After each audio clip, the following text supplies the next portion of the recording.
दशरथ महल में तकरीबन 18 वर्षों से रह रहे पंडित आचार्य विट्ठल पांडे जी हमारे साथ मौजूद हैं, जो कि बच्चों को शिक्षा भी देते हैं और पूजन भी करते हैं।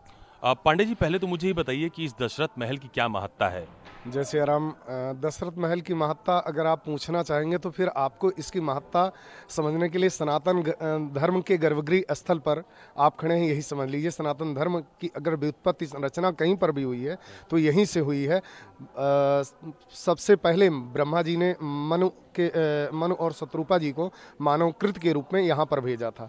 यही वो स्थान है, यह गद्दी स्थल है जहाँ पर महाराज मनु राजा हुए, इच्छाकु राजा हुए, इच्छाक वंश के समस्त राजा हुए और इच्छाक वंश के 63वें राजा सम्राट श्री दशरथ महाराज यहीं पर शासन किए और परम पिता परम परमात्मा अखिल ब्रह्मांड नायक करुणा वरुणालय साकेताधीश कौशल्यानंदवर्धन मर्यादा पुरुषोत्तम भगवान श्री रामभद्र सरकार यहीं पर सम्राट बने।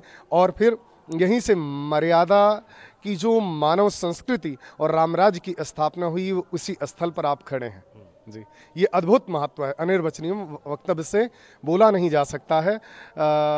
एक श्लोक है, ओम जज्जाग्रतो दूरमुदयति देवम तदुसुप्तस्त तथैवैति दूरंगमम ज्योतिकाम ज्योतिरेकम तन्मे मनः शिव संकल्पमस्तु। जब हमारा मन शिव संकल्प को प्राप्त होता है, वह मन तब दूर और सुसुप्त अवस्था में चारों अवस्थाओं के साधकों को, स्वप्न सुसुप्त जागृत और तुरीय अवस्था के साधकों का एकाग्र मन जब स्थिर होता है, तब वह सनातन धर्म के मूल गर्भगृह स्थल की ओर प्रस्थान करता है। यह पुण्य भूमि है, यह परमात्मा का ब्रह्म धाम है। यहाँ पर वह मन एकाग्रचित्त होकर के आ पाता है।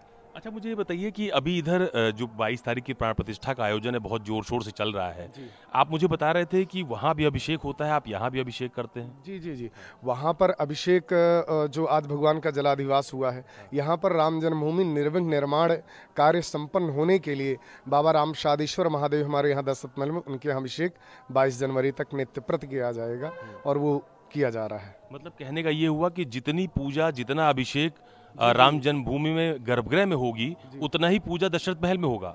नहीं नहीं, प्राण प्रतिष्ठा की स्थापना की व्यवस्था अलग है। यहाँ केवल अभिषेक इत्यादि महादेव की पूजा अर्चना की जाएगी। इसी रामलला की प्रेरणा है तो मैं कर रहा हूँ। मतलब कहने का ये हुआ कि वो निर्विघ्न पूरा काम संपूर्ण हो जाए, इसलिए यहाँ पर महादेव की उपासना की जा रही है। तो कैसी पूजा कर रहे हैं आप लोग? विधिवत षोडशोपचार पद्धति से।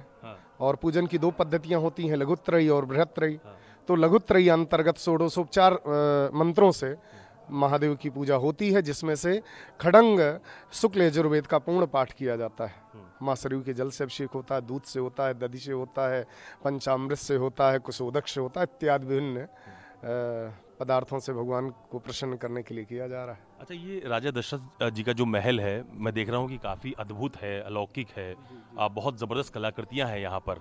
तो क्या यहाँ पर लोग अभी भी बहुत ज़्यादा भीड़ भाड़ रहती है क्या? बराबर, आप देख रहे हैं 3 चरणों में यहाँ के गेट हैं और अब बाहर दूसरे गेट के आप बाहर देखेंगे तो यहाँ से दिखाई पड़ रहा है बहुत सारी भीड़ है और बंद है, इसलिए यहाँ पर लोग नहीं आ रहे। जैसे गेट खुलता है तो दर्शनार्थी आना शुरू हो जाते हैं जी।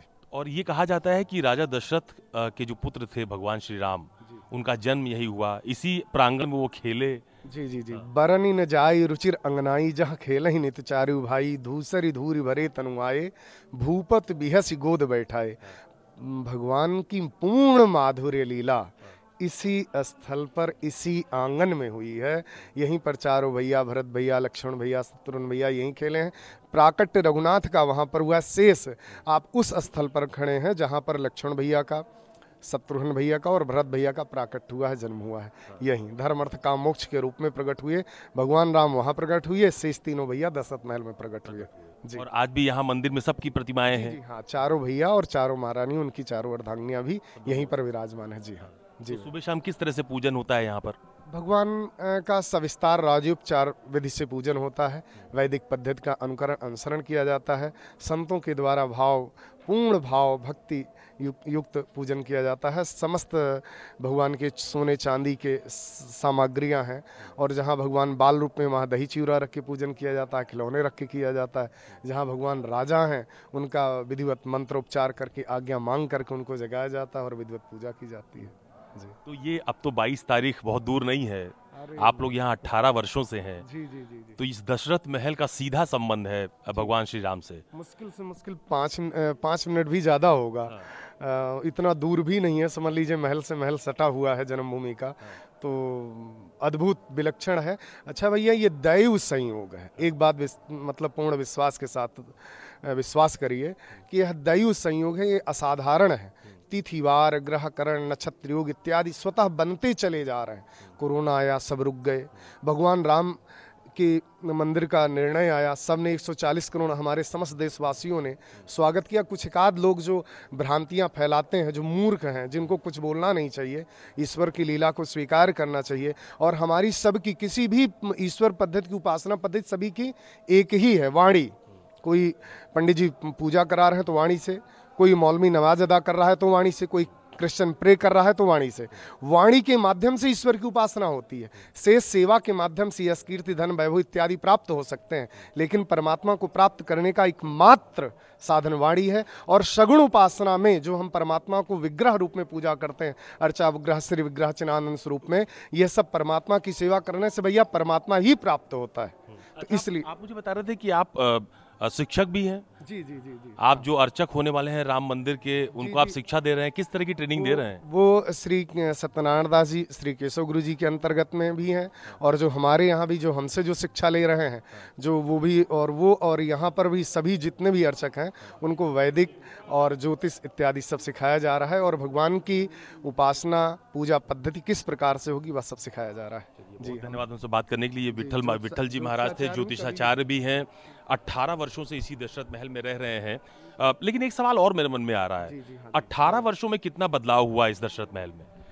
हाँ, बहुत बढ़िया प्रश्न किया आपने। 18 वर्षों में एक जीर्ण शीर्ण अयोध्या, जब बाल्यकाल में हम यहाँ पर राम जन्मभूमि इत्यादि आया जाया करते थे, पुराने ज़माने के जो मंदिर बने हुए थे राजा विक्रमादित्य के द्वारा स्थापित, और उससे पहले धर्मराज युधिष्ठिर जब सम्राट बने थे तब बनवाया था भगवान श्री कृष्ण के समक्ष। भगवान श्री कृष्ण जब जरासंध का वध करके आए थे तो उस समय कनक भवन सरकार की स्थापना हुई थी, और फिर दशरथ महल और हनुमानगढ़ी पर हनुमान जी महाराज विराजमान थे, विचित्र वीर स्वरूप में विराजमान थे। और रामलला राम जन्मभूमि पर भी एक दुर्ग बना था, तो उस दुर्ग पर वहाँ पर भगवान की प्रतिमा थी, जो कई विचित्र गरुण खंभ इत्यादि स्थापित थे। तो उस समय भगवान श्री कृष्ण ने युधिष्ठिर से पधराया था। इसके बाद विक्रमादित्य जी ने पधराया, और फिर विक्रमादित्य जी के बाद बहुत समय परिवर्तित हुआ।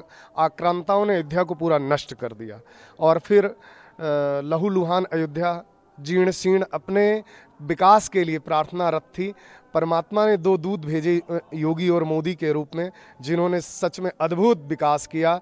और हमारे बाल्यकाल की बात करें तो कहीं लकड़ी की गुमतियों में मिठाई बिकती थी, हमने देखा है बचपन में। और बहुत 18 बहुत समय पुराना नहीं गया, लेकिन तब भी 18 वर्ष पहले भी बहुत ही दयनीय स्थिति थी अयोध्या की। आज यह हम आपको बता दें, अयोध्या के लिए आप धर्म सम्राट नगरी का प्रयोग करिए तो कम है, ये धर्म सम्राट नगरी कहलाएगी। बहुत धन्यवाद हमसे पंडित जी बात करने के लिए। विट्ठल पांडे जी हैं, जिनका साफ तौर पर ये कहना है कि 18 वर्षों में अयोध्या में, खासतौर पर पूरी अयोध्या की बात ना भी करें तब भी इस दशरथ महल की बात करें तो इसमें अद्भुत बदलाव देखने को मिला है। कैमरा पर्सन सचिन सैनी के साथ अशोक तिवारी, अयोध्या, न्यूज़ 24।